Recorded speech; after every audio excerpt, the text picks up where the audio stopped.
JP, umaatake. Makikita niya na sa wakas dito si Kelra. Kinumit niya na rin dito yung Raging Sandstorm. Kaso nga lang makakampante sa frontline sa DLPH. At ngayon, hindi lang yun ang kanilang makukuha. Pati yung Lord, masisecure ni King Kong. At ngayon, next target's going to be JP. Sign for flickering out. Aabutan pa rin ng Super From. Kelra with a mega kill.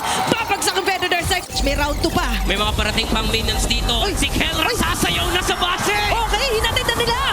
Pauwi ang cavalry at ngayon ang ganda. Even Kelra going in with a chrono dodges. Kirk as well. Grabe naman yung mga yo-yo blitz dito. May mga bala na tatama sa kanya. Iindahin yung sakit. Iindahin yung damage. Pero para sa Onyx PH, ito na yung pagkakataon nila para extend ang matchup na ito.